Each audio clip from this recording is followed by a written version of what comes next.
Parang ito yung mga nangyayari no na ginagawa sa Recto, no? Dinodoktor yung mga dokumento.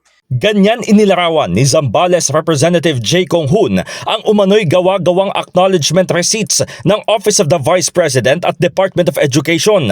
Lumabas kasi sa verification ng Philippine Statistics Authority na mahigit 1,300 mula sa 1,992 na mga pangalan na isinulat sa ARs na sinasabing tumanggap ng confidential funds ang walang official civil registry records.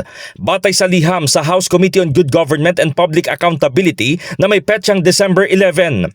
Mayorya ng mga ginamit na pangalan ay walang birth records, kasal at kamatayan. Sa pulong balitaan, iginiit ni Kong Hoon na dapat panagutin ang may sala dahil mabigat na paglabag ang umano'y pamemeke sa liquidation. Dito natin makikita na merong systematic fraud no na ginagawa nila no sa paggamit ng confidential fund. So ang ibig sabihin, dinoktor nila yung kanilang mga acknowledgement receipts, no? Kailangan itong maimbestigahan, kailangan itong mai-forward din no sa ating mga ahensya ng ating pamahalaan para kung sino yung kailangan managot, dapat managot kasi hindi po pwede na pipikiin mo yung dokumento ng ating gobyerno para mag-liquidate, no?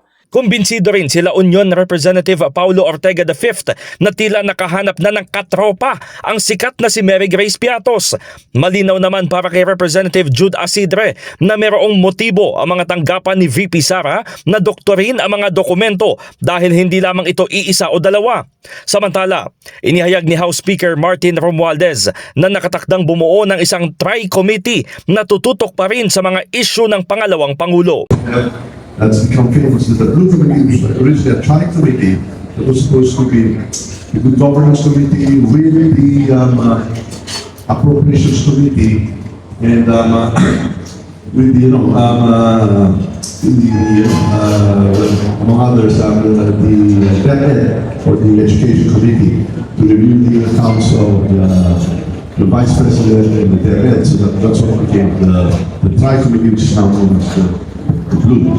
In the heart of changing lives, ako si Brigada Haji Caaminio ng 105.1 Brigada News FM Manila, the Music and News Authority.